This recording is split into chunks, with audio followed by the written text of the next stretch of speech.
Yo, it's your boy D-Wag.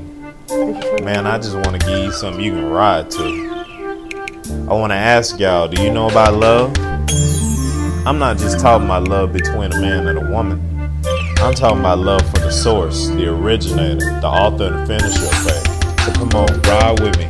There's no greater love for a friend to lay his life. There's no greater love for love is patient and it's kind. There's no greater love, for God is love and he is divine. There's no greater love, no greater love, no greater love.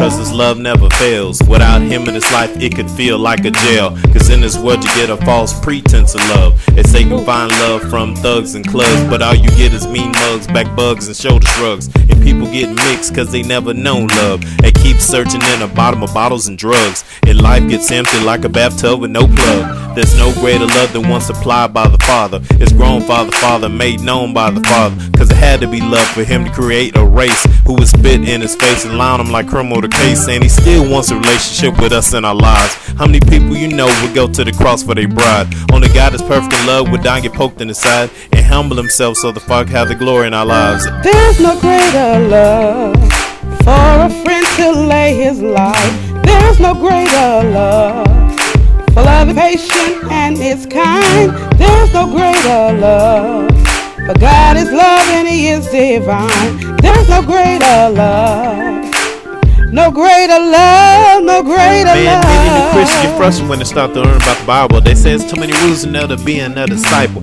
But it's not because God wants to burden us with rules. He wants to keep us blameless, equip us with the tools. Because he loves that much that he would take the time to explain and keep us from the things that might cause us some pain. Man, Satan's like a lion trying to tear us apart. He wants you to not pay attention so he can keep you in the dark. He's trying to confuse your heart, can know the mind soon follow. He strategically aims your heart like a tip that's hollow. He's trying to take you down like your boy Chris Brown, and with you where he wants to spend eternity in his flaming underground. But that's why Paul said for us not be newborn babes in faith that are blown away by the stones from day to day.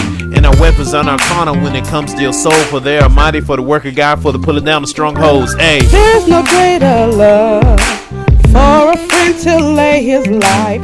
There's no greater love, for love is patient and it's kind. There's no greater love, for God is love and he is divine. There's no greater love, no greater love, no greater love. Stewardship is the everlasting place for his love. If you look beneath the surface, you'll see a sin from above. Cause stewardship isn't simply, man, just about money. It's made to show us we love him far more deeper than honey. Stewardship is a service a reminder to us that we need to be closer to him than we are with our stuff. If you need some more explaining, read Acts 17:28. Cause there's a place where the Lord he desires to stay. Or how about the Lord for stewardship just to test our obedience? Cause he's the one stirring the pot as long as we got the right ingredients. Cause God has given us our money, a singing us in our time. Show us where we are with us in our lives. How about stewardship is to help us understand ugliness of sin? It had to be a shed of blood for sin's remission. Cause man, animal sacrifice back in the Old Testament were meant to leave something inside you. It was very unpleasant to see an animal struggling and enriching for its life. Should be enough to lead any believer back to Christ. Let me ask you, do you know about communication? Cause everything we do shows dedication to the Lord face Son. He gives everything we have for the value of his name. So money and our jobs are a glory of his name. Man, the only reason we want a relationship with Jesus Christ is because we're going to be cast back out into the night. Cause that's the only reason then our actions will tell. Cause we're coming to the Lord to get our needs fulfilled. Then we need to examine ourselves cause we put in Satan's jail. And we can do like AC Slater and get saved by the bell. We need to express the love of Christ, believing in his death and desire to be with him when we return to Prince's cuss on his head. We need to choose for ourselves, man, whom we will serve. Cause to see myself without him is like see the wag with a perm. No, there's no greater love for a friend to lay his life. There's no greater love, for love is patient and it's kind. There's no greater love, for God is love and he is divine. There's no greater love, no greater love, no greater love.